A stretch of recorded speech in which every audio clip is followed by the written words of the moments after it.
How are highway improvements made, and how do we pick the right solutions to drive them forward? The South Carolina Department of Transportation is implementing a 10-year plan to resurface and improve its roads and interstates, replace and reinforce bridges, and make traveling safer.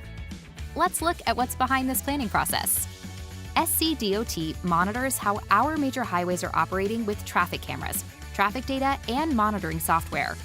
When we identify increasing traffic and crashes or worsening conditions, we look at the causes of these congestion-related issues as part of a planning-level corridor study. The first step in a corridor study is to understand what's impacting the movement of people and goods along a roadway today and how it could be affected in the future.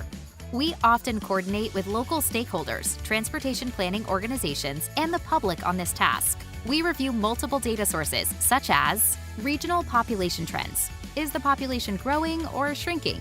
Does this population have specific transportation needs, such as a growing elderly population? Traffic and safety data. What types of crashes do we see? Are there more than a typical corridor? And economic development information. How many and what types of jobs are coming to this region? This analysis helps us detect the problems, define the purpose and need for any project, craft goals, and identify potential solutions. Simply adding a lane to allow for more vehicles isn't all that simple, nor is it always the best solution. We consider a wide range of alternatives, from low-cost improvements to major infrastructure upgrades to alternative forms of transportation. For every study, planners estimate how a roadway would perform if no improvements are made. This is called the no-build alternative. Doing nothing can come with consequences, including longer times to get from point A to point B, and potential increases in crashes as a result of congestion. After no build, low-cost traffic operational solutions are evaluated.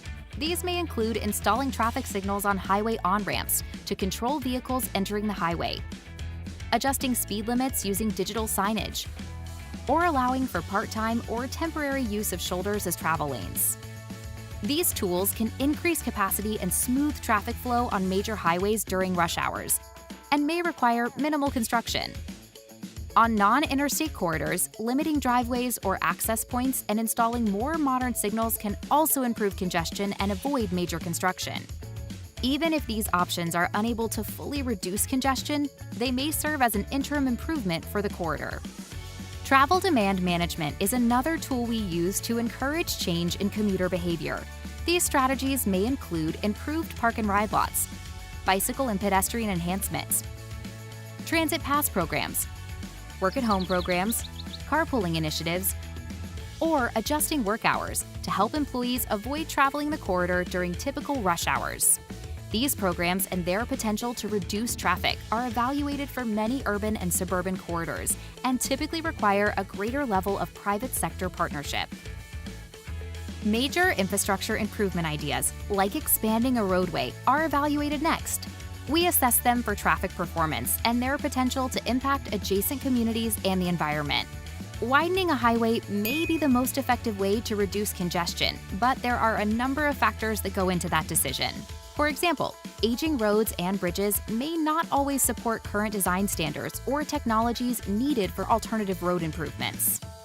Therefore, we always need to study the existing road infrastructure to determine if it can support the solutions identified in each corridor study. Our goal is to always find the right transportation solution to improve safety and traffic flow while minimizing impacts to local communities and the environment. If widening a congested corridor is undesirable or does not fully solve the traffic problem, then new roadways may be considered. Additional connections in a road system may provide a network that distributes traffic more evenly than other alternatives. Transportation technology is changing quickly. We often hear about self-driving cars and trucks, as well as ride-sharing services, and how they might affect congestion on our roads. While it's still unclear what impact these technologies will have on traffic, we're adding electrical and communications equipment to our roads and bridges today to accommodate future technology and smart corridors of tomorrow. We're also exploring existing technology to improve traffic, including ITS, which can be used to manage lanes of traffic. With this technology, we can better manage congestion and help emergency responders reach crash sites, assist motorists, and clear the lanes as quickly and safely as possible. And with it, we can prepare for future corridor growth without adding more lanes. SCDOT and our partners are committed to considering all possible solutions to provide safe and efficient travel for people and goods in the state.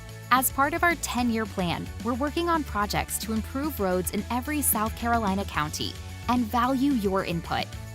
We encourage you to stay involved in our local transportation studies to play an active role in the development of solutions for your mobility.